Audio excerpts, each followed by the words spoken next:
82 صفحے کے آخر سے لائن نمبر 4 سورۃ آل عمران کی آیت نمبر 20 اعوذ باللہ من الشیطان الرجیم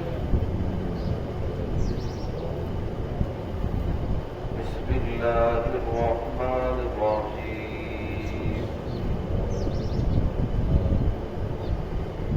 ان الذین یکفرون بآیات اللہ وَيَقْتُلُونَ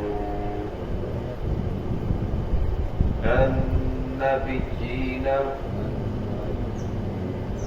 بِغَيْرِ حَقٍّ وَيَقْتُلُونَ الَّذِينَ يَأْمُرُونَ بِالْقِسْطِ من الناس فبشرهم بعذاب أليم أولئك الذين حبطت أعمالهم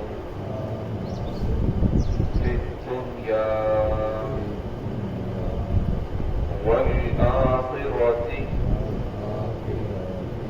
وما لهم من ناصرين سمعنا بسم الله الرحمن الرحيم إن الذين يكفرون بآيات الله ويقتلون النبيين بغير حق ويقتلون الذين يأمرون بالقسط من الناس فبشرهم بعذاب أليم أولئك الذين حبطت أعمالهم في الدنيا والآخرة وما لهم من ناصرين ان الذين يكفرون بشک وہ لوگ جو انکار کرتے ہیں بآیات اللہ اللہ رب العزت کی آیات کا وَيَقْتُلُونَ النَّبِيِّينَ اور قتل کرتے ہیں نبیوں کو بغیر حق بغیر حق کے وَيَقْتُلُونَ الَّذِينَ اور قتل کرتے ہیں ان لوگوں کو يَأْمُرُونَ بِالْقِسْطِ جو حکم کرتے ہیں انصاف کا عدل کا من الناس لوگوں میں سے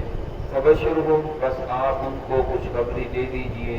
بعذاب علیم دردناک عذاب کی اولئک الذین حبطت اعمالهم یہی لوگ ہیں کہ ضائع کر دیے گئے ان کے اعمال فی الدنیا والآخرہ دنیا میں بھی اور آخرت میں بھی وما لهم من ناصرین اور نہیں ہوگا ان کے لیے کوئی مددگار امام الانبیاء محبوب کبریا محمد رسول اللہ صلی اللہ علیہ وسلم کو اللہ رب العزت نے تمام انسانوں کے لیے نبی بنا کر بھیجا نویں پارے کے اندر اللہ رب العزت ارشاد فرماتے ہیں قل یا ایھا الناس انی رسول اللہ الیکم جمیعا اے نبی صلی اللہ علیہ وسلم آپ لوگوں کو کہہ دیجئے بے شک میں رسول ہوں تمام لوگوں کے لیے بلکہ آپ صلی اللہ علیہ وسلم نے یہ بھی فرمایا للاسود والاحمر یعنی انسانوں کے لیے بھی جنات کے لیے بھی گوروں کے لیے بھی کالوں کے لیے بھی کیا عجمی کیا آدمی قیامت تک جتنے انسان آئیں گے تمام کے تمام کے لیے اللہ رب العزت نے مجھے نبی بنا کر بھیجا ہے اب میرے بعد کوئی نبی نہیں آئے گا جو نبی نبوت کا دعویٰ کرے وہ جھوٹا تو ہو سکتا ہے کذاب دجال تو ہو سکتا ہے لیکن نبی نہیں ہو سکتا کیونکہ آخری نبی میں ہی ہوں قرآن پاک کے اندر اللہ رب العزت نے دوسری جگہ اشارہ فرمایا کہ نذیر للعالمین کہ آپ جو ہیں تمام جہانوں کو ڈرانے والے ہیں، خبردار کرنے والے ہیں، یعنی آپ صلی اللہ علیہ وسلم کی جو نبوت ہے وہ قیامت تک جہانوں کے لیے ہے. جتنے بھی لوگ آئیں گے قیامت تک تمام کے تمام جو نبی ہیں وہ محمد رسول اللہ صلی اللہ علیہ وسلم ہیں. لیکن پہلے زمانے میں ایسا نہیں تھا. اللہ رب العزت نے ایک قوم کے پاس ایک پیغمبر کو بھیجا، دوسری قوم کے پاس دوسرے پیغمبر کو بھیجا. ایک علاقہ ایسا تھا جہاں 43 قومیں آباد تھی، تو اللہ رب العزت نے ہر قوم کے پاس ایک نبی کو بھیجا، اور وہ قومیں بڑی سرکش تھی. انہوں نے آپس کے اندر مشورہ کیا کہ یہ جو نبی ہیں ہمیں ہر وقت تنگ کرتے ہیں، دن کو تبلیغ، رات کو تبلیغ، بازاروں میں تبلیغ، گھروں میں تبلیغ، نہ خوشی دیکھتے ہیں نہ غمی دیکھتے ہیں، کیوں نہ ایسا وہ ہم انہیں ختم کر دیں. تو ان 43 قوموں میں سے جو بڑے لوگ تھے وہ جمع ہوئے، اور جمع ہو کر انہوں نے ایک ہی دن کے اندر 43 انبیاء کرام کو قتل کر دیا. جب انبیاء کرام کو شہید کر دیا، جب انہیں قتل کر رہے تھے، تو ان کے جو حواریجین تھے، ان کے جو صحابہ تھے، ان کی مدد کے لیے 170 لوگ نکلے اور اپنی جان ہتھیلی پر رکھ کر ان کے مقابلے کے اندر آئے. تو ان لوگوں نے انہیں بھی قتل کر دیا. تو اللہ رب العزت نے اس آیت کے اندر ان لوگوں کا تذکرہ فرمایا. ان الذین یکفرون، بے شک وہ لوگ جو انکار کرتے ہیں بآیات اللہ رب العزت کی آیات کا، ویقتلون النبیین، اور قتل کرتے ہیں انبیاء کرام کو، نبیوں کو، بغیر حق کے، بغیر حق کے. حالانکہ نبیوں کو کوئی غلطی نہیں تھی. شریعت محمدیہ صلی اللہ علیہ وسلم کے اندر کسی آدمی کو قتل کرنا ہو تو 3 وجہ سے اسے قتل کیا جا سکتا ہے. پہلا یہ کہ انسان بھلے مسلمان ہو، کلمہ پڑھنے کے بعد وہ مرتد ہو جائے، اسلام سے پھر جائے، دوبارہ کفر اختیار کر لے، تو اس کے پاس 3 دن ہوتے ہیں. 3 دن کے اندر اس پہ جو شکوک و شبہات ہیں، اعتراضات ہیں، وہ انہیں پیش کرے، انہیں دور کیا جائے. اگر وہ نہیں پیش کرتا، دوبارہ اسلام کے اندر داخل نہیں ہوتا، تو 3 دن کے بعد شریعت محمدیہ کے اندر اس آدمی کا قتل کرنا جائز ہے، کیونکہ وہ مرتد ہو چکا ہے. ایک آدمی تو اسلام کے اندر داخل ہی نہیں اور کفر ہے، تو اسے کوئی نہیں ہے، اسے دعوت دی جائے گی، مانے ٹھیک ہے، نہ مانے تب بھی کوئی مسئلہ نہیں. لیکن ایک آدمی اسلام کے اندر داخل ہو کر محمد رسول اللہ صلی اللہ علیہ وسلم کا کلمہ پڑھنے کے بعد پھر وہ کفر اختیار کرتا ہے، تو فرمایا اس کے بعد 3 دن ہو گئے، 3 دن کے بعد قتل کر دیا جائے گا. انبیاء کرام کے بارے میں ایسا تصور بھی نہیں کیا جا سکتا کہ وہ اسلام سے مرتد ہو گئے ہوں. اور دوسرا فرمایا کہ اس آدمی کو قتل کرنا حق ہے کہ جس نے شادی شدہ لوگ دوبارہ زنا کریں، مرد ہو یا عورت ہو. جب شادی شدہ مرد عورت زنا کریں، شریعت محمدیہ کے اندر انہیں سنسار کیا جائے گا، پتھر مار مار کے انہیں قتل کر دیا جائے گا.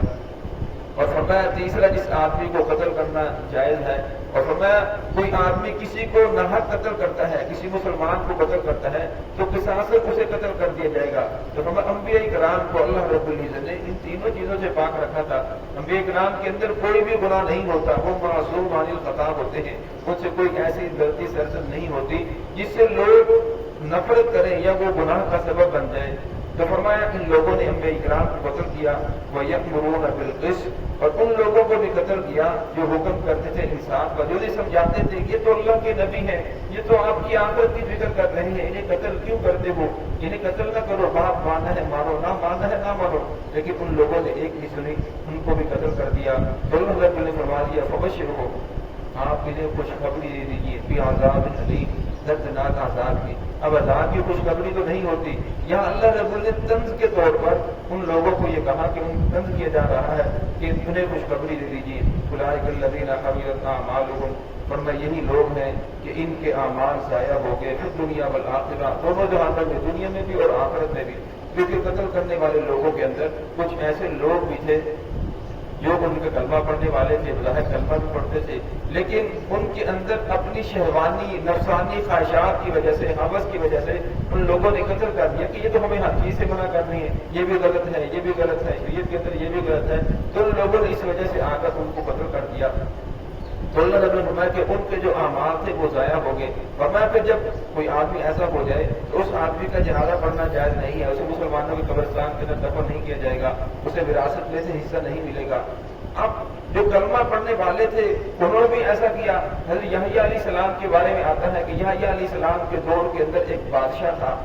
وہ بادشاہ اپنی بھانجی کے ساتھ شادی کرنا چاہتا تھا، حالانکہ یحییٰ علیہ السلام کا کلمہ بھی پڑھتا تھا، ساری باتیں مانتا تھا، شریعت پر چلنے والا تھا، لیکن اس کی اور بیویاں بھی تھی، لیکن اس کی جو بھانجی تھی وہ بہت زیادہ خوبصورت تھی۔ اس نے کہا کہ میں اس کے ساتھ شادی کروں گا، پھر لوگوں نے سمجھایا، جب اس نے بات کو نہ مانا، یحییٰ علیہ السلام کو پتہ چلا، تو یحییٰ علیہ السلام چلے گئے اسے سمجھانے کے لیے، تو کہنے لگا کہ آپ کون ہوتے ہو مجھے سمجھانے والے، جاؤ جا کر اللہ اللہ کرو۔ تو یحییٰ علیہ السلام نے فرمایا حق بات کہنا، کوئی آدمی غلط راستے پر ہو اسے بتانا، یہ بھی اللہ اللہ کرنے کا ایک حصہ ہے۔ اس آدمی نے، بادشاہ نے یحییٰ علیہ السلام کی ایک نہ سنی، فوراً یحییٰ علیہ السلام کو قتل کر دیا۔ یحییٰ علیہ السلام اللہ رب العزت کے نبی تھے، حالانکہ وہ شریعت کے اوپر چلنے والا تھا، ساری باتیں ماننے والا تھا، صرف اس کام کے اندر گڑبڑ کر رہا تھا، تو انہیں سمجھانے کے لیے اس نے اپنی انا کے اندر آ کر اللہ کے نبی کو قتل کر دیا۔ فرمایا جو لوگ ایسا کرتے ہیں انہوں نے جتنے بھی اعمال کیے، جتنے بھی نیکیاں کی، وہ ساری کی ساری ضائع کر دی جائے گی، انہیں دنیا کے اندر بھی فائدہ نہیں ملے گا، آخر بھی فائدہ نہیں ملے گا۔